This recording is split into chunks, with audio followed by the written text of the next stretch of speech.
Olá pessoal, hoje vamos falar sobre esse grande personagem histórico, Alexandre o Grande. Olá, boas-vindas a esta nossa análise histórica em formato documental. Hoje a gente vai muito além daquelas lendas que todo mundo já ouviu para desconstruir de verdade o mito do conquistador mais famoso da história. O nosso foco vai direto para a gigantesca máquina política, militar e cultural por trás de Alexandre o Grande. Vamos lá? Pensa num número impressionante. 30. Aos 30 anos de idade, Alexandre já tinha forjado simplesmente um dos maiores impérios de toda a história humana. A gente está falando de um território absurdo, que é lá dos Balcãs até o noroeste da Índia. E olha só o detalhe mais surreal de todos. Ele fez tudo isso sem nunca ter perdido uma única batalha. É ou não é um feito que desafia a nossa compreensão? Pois é exatamente esse o nosso ponto de partida hoje. E para entender de verdade quem foi essa figura histórica, a gente tem um roteiro bem claro. Vamos passar pelos 5 pilares essenciais: a base do conquistador, as táticas e campanhas militares, a nova civilização helenística, o mistério da sua morte e, por fim, a herança e a arqueologia. Então, começando pelo nosso primeiro ponto, a base do conquistador, ou como ele construiu o homem e a máquina. Olha, ninguém sai conquistando o mundo antigo do nada, partindo do zero, né? A preparação de Alexandre teve um empurrãozinho de ninguém menos que Aristóteles.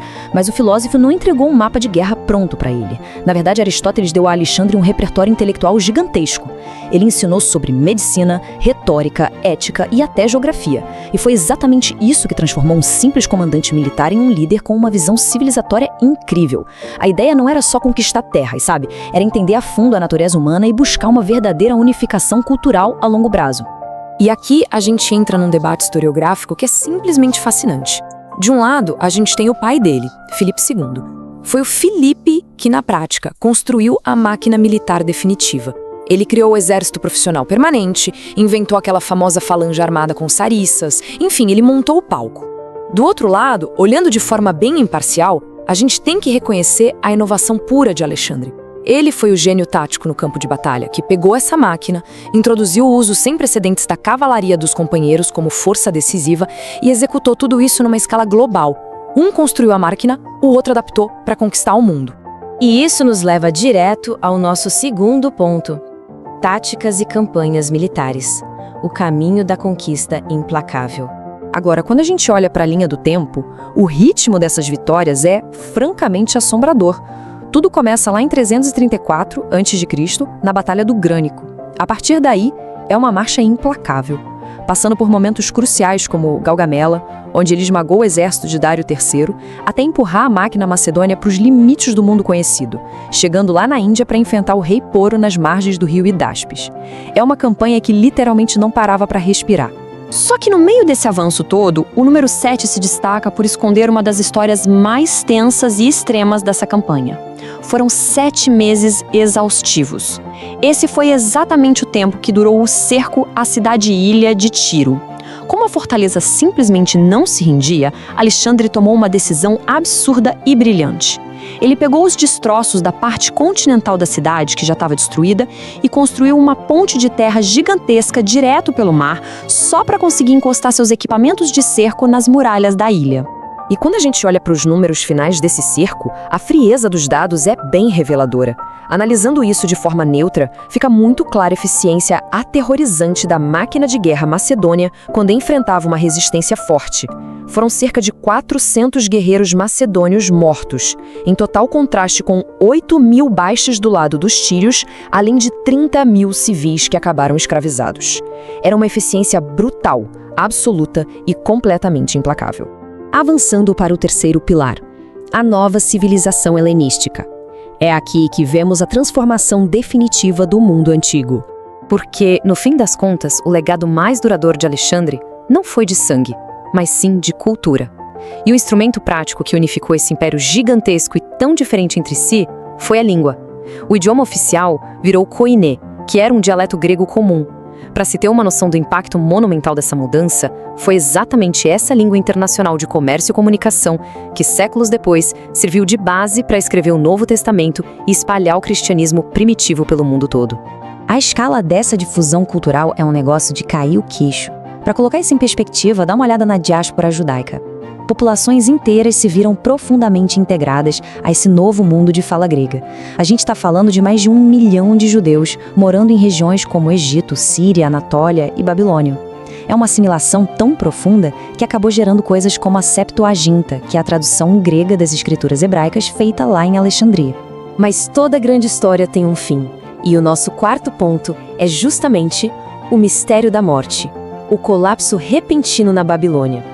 Em junho de 323 a.C., a vida do grande conquistador acaba de um jeito muito abrupto. E aí, claro, começaram os debates que duram até hoje. A academia se divide basicamente em duas teorias principais. De um lado, o historiador Donald Engels defende que foi uma causa natural, especificamente um tipo de malária severa, já que ele estava numa região super endêmica, perto dos pântanos da Babilônia. Do outro lado, o historiador A.B. Bosworth aponta para envenenamento e uma rede de conspirações políticas. Afinal, a rapidez desse colapso foi muito, mas muito providencial para vários generais dele que estavam doidos por poder. Se a gente olhar os diários reais da época, a progressão dos últimos dias dele é bem tensa. Tudo começou com uma febre fortíssima e uma dor nas costas que eles descreviam como se fosse um golpe na coluna. Depois ele foi perdendo a fala, teve graves dificuldades respiratórias e acabou caindo num estado total de inconsciência. Curiosamente, do ponto de vista médico moderno, muitos especialistas batem o martelo dizendo que esses passos se encaixam como uma luva nos estágios mais letais de infecção pelo parasita da malária. E isso nos traz ao nosso quinto e último pilar, herança e arqueologia, um legado fragmentado. Como Alexandre morreu sem deixar um sucessor claro, os generais dele, os chamados diádocos, rasgaram o império numa guerra brutal pelo poder. E hoje, o que a gente tem são os ecos arqueológicos dessa confusão toda. E aí entra um dos maiores mistérios da arqueologia das últimas 5 décadas, os famosos túmulos reais de Vergina, na Grécia. Por muito tempo o debate rolou solto, mas dados recentes e super avançados mostram que o túmulo 1 abriga Filipe II, o pai de Alexandre, graças a uma fusão óssea na perna que batia com o ferimento histórico dele. Já o túmulo 2, que tem esqueletos sem nenhuma marca de batalha, muito provavelmente pertence ao meio-irmão dele, Filipe III, que voltou para casa carregando relíquias inestimáveis do irmão morto.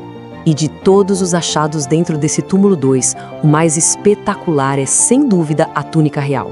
Imagina só, uma peça feita de um algodão super raro importado da Pérsia, tingida com o famosíssimo roxo de Tiro, que era uma cor exclusivíssima da realeza, e ainda por cima, cheia daquelas faixas brancas que eram a cara da moda da corte persa.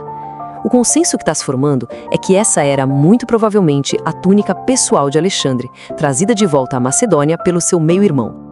Como diz uma citação muito apropriada sobre esse achado, trata-se da relíquia da fusão cultural promovida por Alexandre e de um legado que sobreviveu nos túmulos de Vergina, desafiando ainda os especialistas.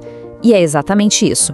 Muito mais do que um simples pedaço de pano antigo, essa túnica é a prova material e o símbolo perfeito daquela mistura violenta que ele arquitetou, a união da pesada autoridade macedônia com o luxo e as tradições do Império Persa.